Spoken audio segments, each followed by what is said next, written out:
आगे देखिए कह रहे हैं कि इस पर लानत न करना और उसे मत मारना।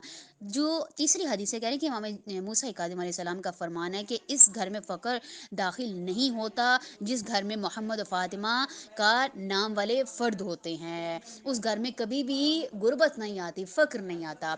आगे देखिए हमारा पॉइंट है आलम ज़र। पिछले सिफ़ात में हदीस मौजूद है कि हज़रत इमाम मोहम्मद बाक़िर अलैहिस्सलाम से कि अल्लाह की कसम खुदावंद मुतआल ने हज़रत फ़ातिमा को आलम मीसाक में पाको पकीज़ा खल्क किया है। इन्हें हर किस्म के नापसंदीदा अमूर से पाक पैदा किया है। इस हदीस में कलमा मीसाक से मुराद आलम ज़र है।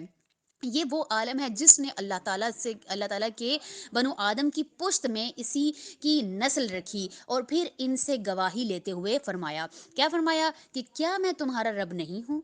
उन सब ने कहा क्यों नहीं, तू ही हमारा रब है। इस रवायत का खुलासा ये है कि अल्लाह ताला ने इंसान की नस्ल को जनाब आदम के सुल्ब से निकाला। हालांकि वो इस वक्त ज़र्रा नाचीज़ थे। फिर इन्हें हज़रत आदम पर पेश किया और फरमाया कि इनमें से मिसाक लेने वाला हूँ और मेरी इबादत करेंगे और मेरा शरीक नहीं ठहराएंगे। इनके रिस्क का मैं ज़ामिन हूँ। फिर इन सब ने फरमाया क्या मैं तुम्हारा रब नहीं हूँ? इन सब ने कहा जी हाँ, तू हमारा रब है। अल्लाह ताला ने तमाम मलाइका से फरमाया इनकी सब शहादत पर गवाह रहना। इन्होंने अर्ज़ किया कि हम गवाह हैं।